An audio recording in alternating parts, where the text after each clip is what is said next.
Sejam bem-vindos a mais um Espaço Opinião. Hoje começamos com o Governo, que aprova Programa de Estabilidade para 2018-2022. Também há uma trajetória muito positiva da economia e sem sacrificar nenhum compromisso. Quem o diz é António Costa.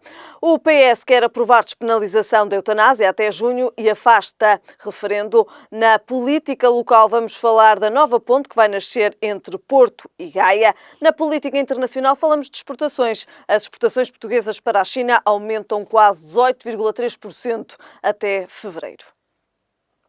São então estes os temas que temos hoje no Espaço Opinião e comigo em estúdio tenho Narciso Miranda. Narciso, obrigado desde já pela sua presença. Narciso Miranda, temos aqui dois temas que se interligam entre si, mas primeiro falamos do Governo, que aprova Programa de Estabilidade para 2018-2022.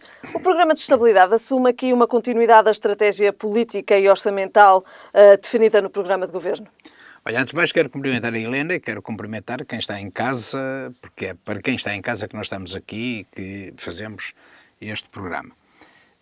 O Programa de Estabilidade que foi aprovado ontem em Conselho de Ministros assume uma linha condutora de continuidade, quer em matéria da estratégia de política económica, quer na política orçamental e nas restrições orçamentais.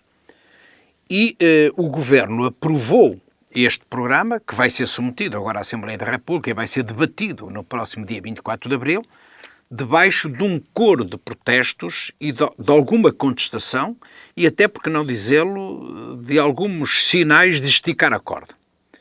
As esquerdas radicais, com esticar a corda, as esquerdas radicais, as esquerdas que dão suporte a este Governo, o PCP e o Bloco de Esquerda, tiveram um comportamento diverso desta vez.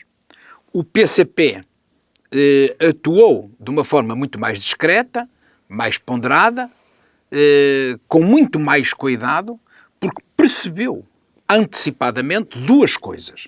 A primeira é que o Governo não ia ceder, e explicarei porque é que o PCP tem razão ao prever que o Governo não ia ceder.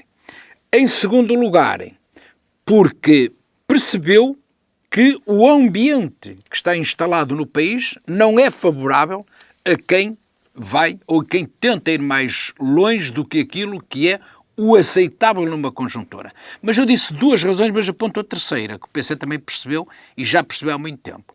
É que o principal aliado deste Governo é o Presidente da República, que é um aliado natural, o PC tem razão em fazer essa interpretação, mas é um aliado que está permanentemente em cima do acontecimento, com alguma dose até de populismo e de muita demagogia na defesa do Governo. O Bloco de Esquerda tem uma estratégia diferente.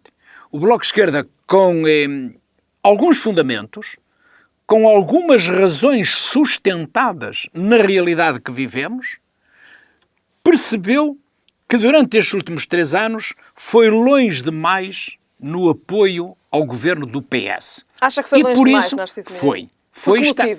Está a saber que foi, porque neste momento, em que razões?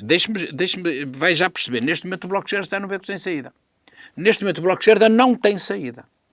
E portanto esticou a corda, o Governo não cedeu, o Primeiro-Ministro vai a ponto de dizer não há problema nenhum em Portugal, está tudo sereno, está tudo calmo, porque eu já afirmei aqui uma vez e repito, o António Costa, o Primeiro-Ministro, criou as condições necessárias, com a ajuda do Presidente da República, para se passear entre a esquerda, ou entre as duas esquerdas, e agora também com uma parte da direita.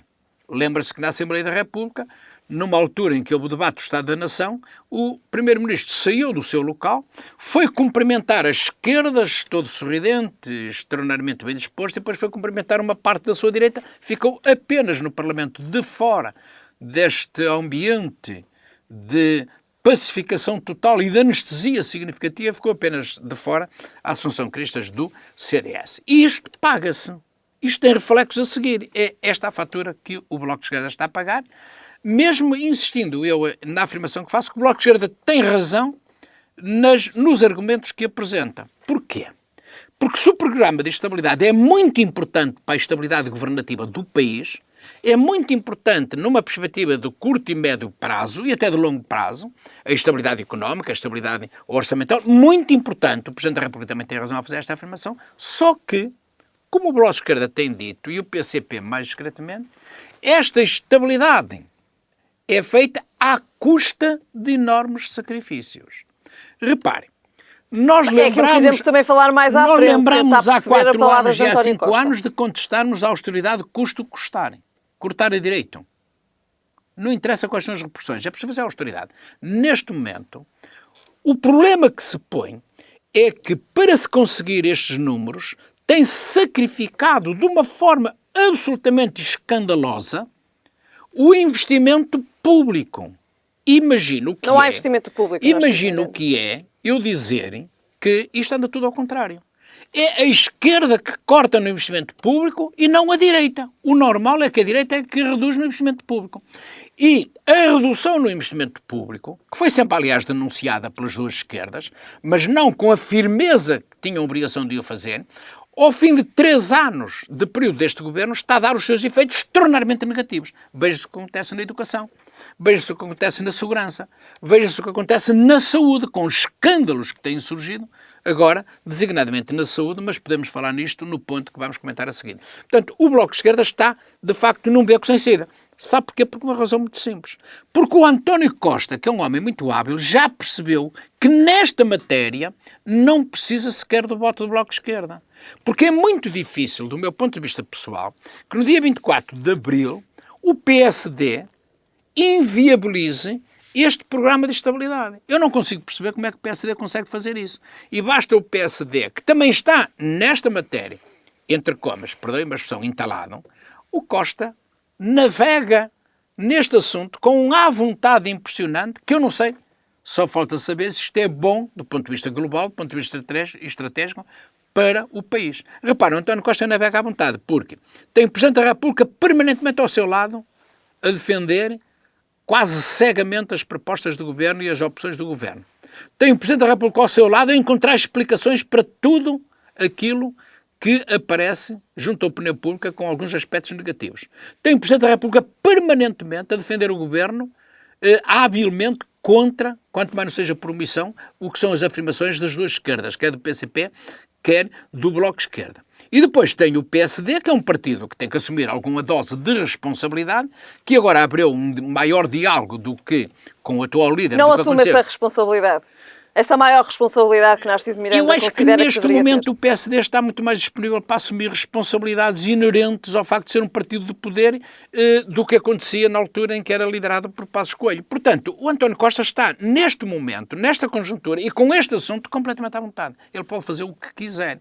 E as duas esquerdas vão passar aqui um mau bocado, porque o programa, o Bloco de Esquerda percebeu, o Bloco de Esquerda tem pessoas à sua frente que são pessoas inteligentes e pessoas que estudam bem o assunto. Não quer dizer que eu concorde com a sua prática, porque eles são obviamente responsáveis, também responsáveis, por aquilo que resulta dos cortes do governo do PS no investimento público, que são cortes absolutamente incompreensíveis por um partido de esquerda ou que se diz esquerda.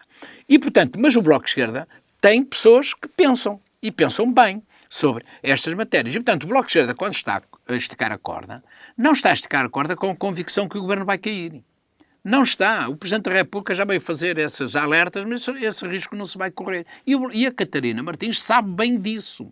A Catarina Martins e quem colabora com ela sabe que esse perigo não existe e, portanto, vai haver estabilidade e o Governo vai continuar, exatamente porque na Assembleia da República, no dia 24, o Bloco de Esquerda até pode votar contra este programa de estabilidade para dar um sinal de simpatia para o seu eleitoral, com aquela carga de hipocrisia que os partidos fazem sempre e que os líderes dos partidos também sabem fazer muito bem, jogam nos dois tabuleiros e depois, naturalmente, que um sinal entre comas, de responsabilidade desta nova era do PSD resolve a questão. Há pouco disse precisamente que o PCP percebeu que o Governo não iria ceder. Porquê é que o PCP percebeu que o Governo não iria ceder? Voltando um pouco atrás também naquilo que foi o início da nossa conversa. O PCP pode ter muitos defeitos, mas analisa as conjunturas políticas normalmente com uma profundidade muito relevante e vê sempre as questões em função dos resultados no médio e no longo prazo. E o PCP percebeu que, ao fazer este esforço, conjuntamente com o Bloco de Esquerda, de viabilizar um governo do PS, iria ter as suas consequências positivas no primeiro, segundo e terceiro ano, mas no quarto ano, no último ano, com o aproximado de eleições, isso iria funcionar contra os interesses eleitorais, imediatistas, do PCP e do Bloco de Esquerda. Portanto, o PCP jogou com este equilíbrio. Ganhar nos primeiros anos, de tal maneira que compensa o que ia perder no último ano. E é essa a estratégia que o PCP percebeu atempadamente e, portanto, ficou aqui numa posição como o tolo no meio da ponte, nem disse que sim nem que não, é contra o Pacto de Estabilidade, mas não se excedeu no discurso. E quer dizer que no próximo dia 24 tem um espaço de manobra relativamente à forma como vai votar. Nunca poderá ser a favor, admito eu, mas poderá entrar aqui num processo de votar contra ou mesmo de abstenção, porque claramente, o que é que eu quero dizer com isto? É que o voto do Bloco de Esquerda e do PCP, neste assunto concreto, quando ele for debatido na Assembleia da República, já não interessa para nada. E este é que é o drama das duas esquerdas radicais. É que o PS e o António Costa conduziu a situação para chegarmos a este ponto e dizermos, neste caso, eu até nem preciso do vosso voto. Claro que ele não vai dizer isso, mas a prática vai demonstrar o que eu acabo de dizer.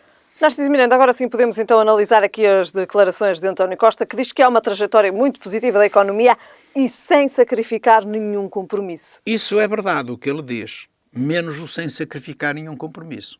Essa é que é a grande questão que se está a colocar ao Bloco de Esquerda e ao PCP. É que são os grandes desafios mantiveram também. A trajetória sacrificando muita coisa. Olha, não preciso de fazer muito esforço. Basta vermos o que está acontecendo na saúde em Portugal. Helena, você sabe que em 2018, com um governo de esquerda em Portugal, com um governo em que pela primeira vez tem o suporte do Bloco de Esquerda e do PCP, que são os grandes campeões do investimento público, para se marcar uma consulta é preciso esperar 3 anos. Você já vê o que é que isto... Eu não estou a dizer...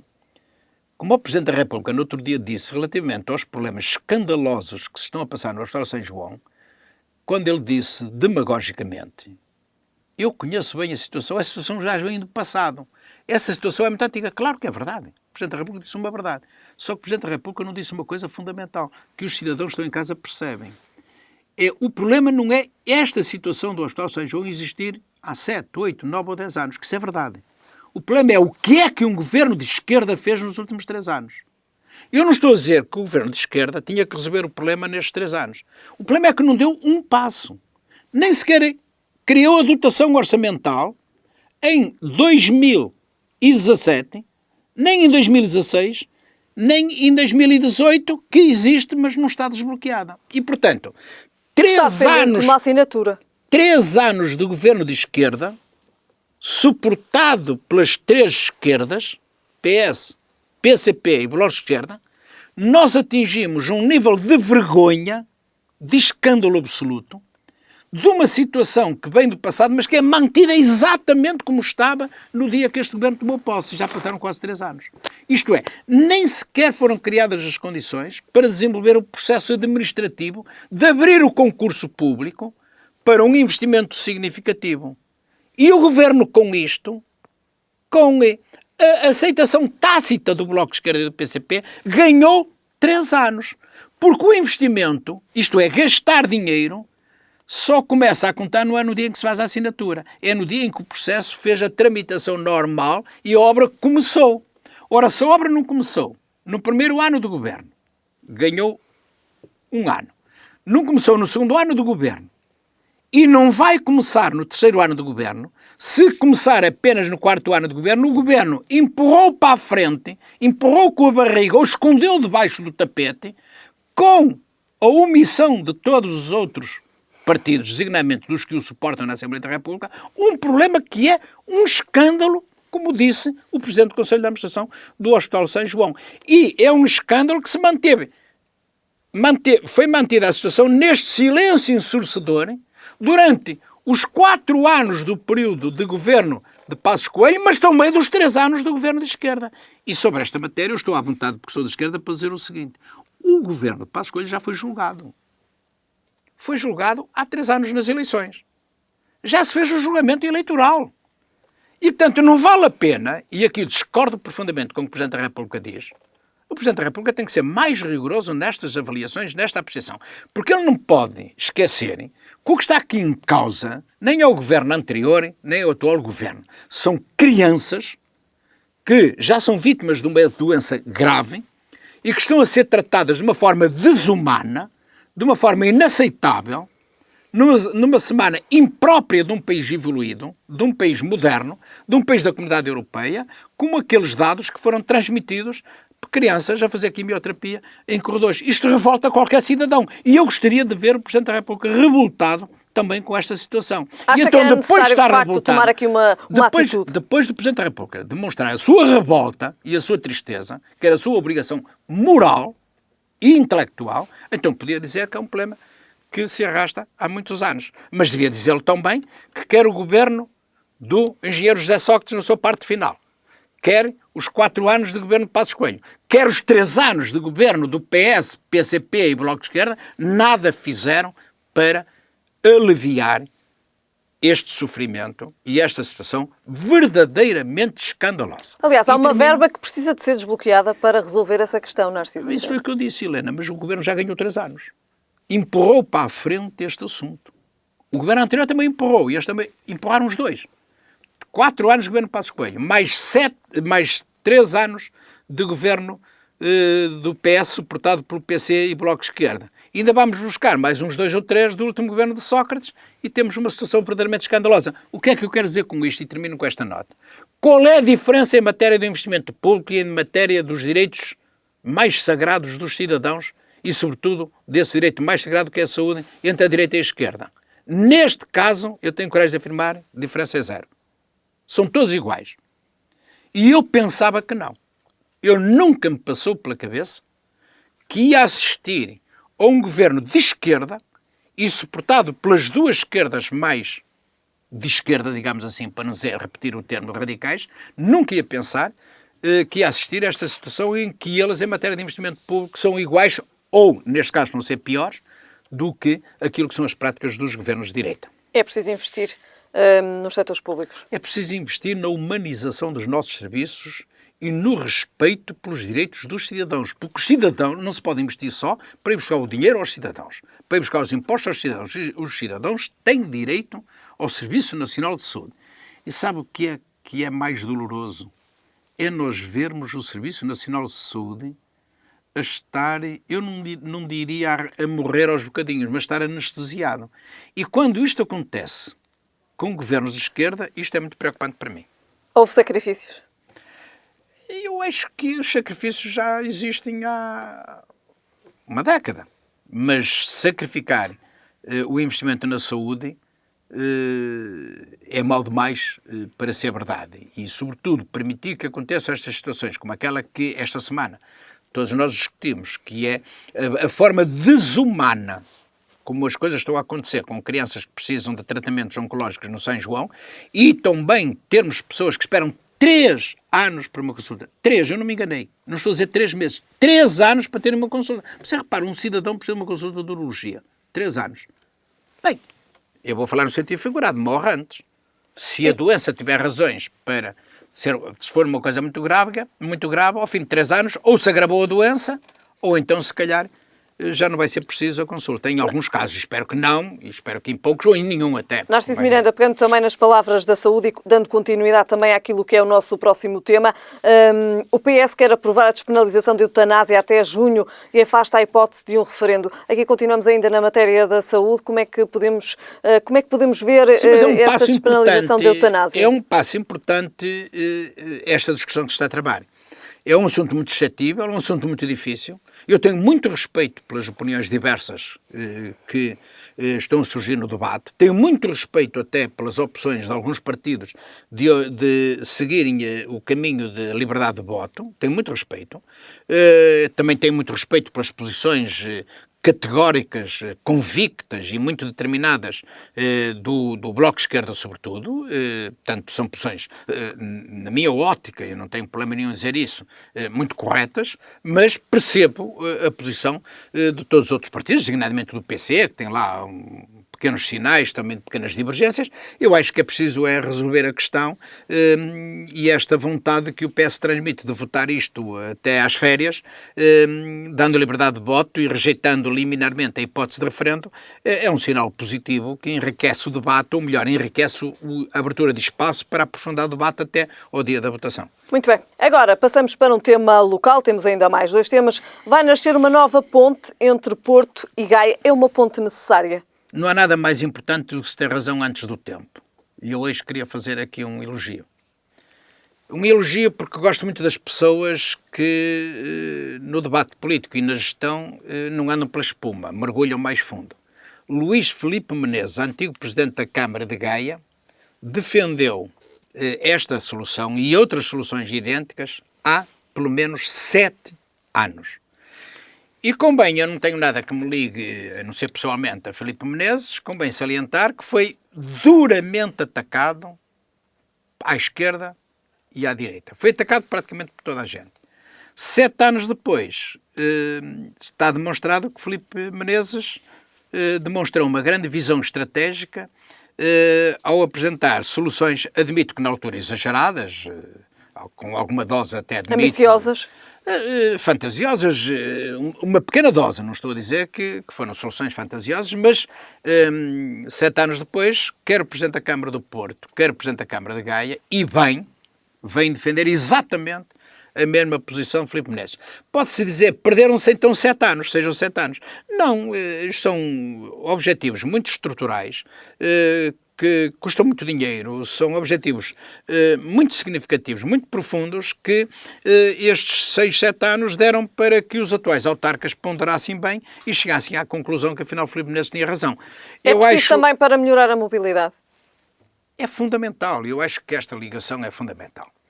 Eu só tenho alguma dúvida se é muito aceitável, mas respeito, atenção, não é que vou fazer uma crítica, é muito aceitável anunciar-se uma obra que não se sabe se é para se fazer em 5 ou 10 anos, ou 15 anos, e já se batizou essa obra. Mas eu percebi bem a intenção, foi homenagear um bispo do povo, um bispo que deixou a sua marca no Porto, na Diocese do Porto, e que infelizmente morreu de uma forma em que ninguém contava, morreu repentinamente. Mas eu não gosto muito de batizar obras quando se anunciam, gosto mais de as batizar quando elas já estão em construção ou até, se possível, quando elas estão concluídas. Seja como for, há aqui um sinal evidente de um grande entendimento entre as duas autarquias, a autarquia do Porto e Gaia, que estão a marcar um ritmo que é um bocado diferente do ritmo das outras autarquias da área metropolitana do Porto. Há aqui uma espécie de pacto forte, bem sedimentado, com grande betão armado entre as duas autarquias, que eu acho que vai dar os seus resultados. É claro que percebemos que está subjacente. Está subjacente a estratégia do líder do PS no Porto, que foi parceiro do Presidente da Câmara do Porto, do Rui Moreira, e depois deixou de ser parceiro, houve uma ruptura, neste momento é adversário, é o protagonista das críticas à liderança da Câmara do Porto, e o Presidente da Câmara do Porto responde, contrapõe com as posições de sintonia com o Presidente da Câmara de Gaia, que é do mesmo partido do Manuel Pizarro, que naturalmente está a contestar a liderança da Câmara de Porto. Quem está a perder no meio disto tudo, na minha opinião, é Matosinhos, mas espero que a Presidente da Câmara, e ela já deu sinais nesse sentido, está atenta e vai aumentar a sua capacidade de reivindicação, porque Matosinhos não pode ficar de lado neste processo do coração da área militar de Porto, que é Porto, Matosinhos e Gaia. Muito bem. Narciso Miranda, falamos agora das exportações portuguesas para a China, aumentam quase 18,3% até fevereiro. Podemos concluir que, de facto, as relações entre Portugal e China estão cada vez mais próximas. Há cada vez aqui mais interesse da China também em Portugal. É verdade. A China, quando estabeleceu em 2003 na região administrativa especial de Macau transformou a região administrativa de Macau como uma plataforma para a cooperação da economia e para o comércio, jogou a longo prazo. E estes dados que estamos a falar são dados que foram anunciados pelo Fórum Macau e sustentados em valores da alfândega chinesa. E os números são muito significativos. São muito significativos das trocas comerciais entre a China e Portugal e, portanto, aqui percebe-se o esforço que o governo português está a fazer para abrir cada vez mais à China e para cativar cada vez mais investimentos chineses em Portugal, mas também, e não posso deixar de o referir, muito importante esta relação comercial entre a China e o Brasil e a China e Angola. Muito importante. 3 países, mais 2 países de língua portuguesa que desempenha aqui um papel ao nível comercial muito importante com a China. Muito bem. Terminamos então hoje com as exportações portuguesas para a China. Voltamos a ver-nos na próxima semana. Narciso Miranda, boa semana. Muito obrigado, boa semana. Foram então estes os temas hoje no Espaço Opinião com o Narciso Miranda. Eu regresso na segunda-feira. Bom fim de semana.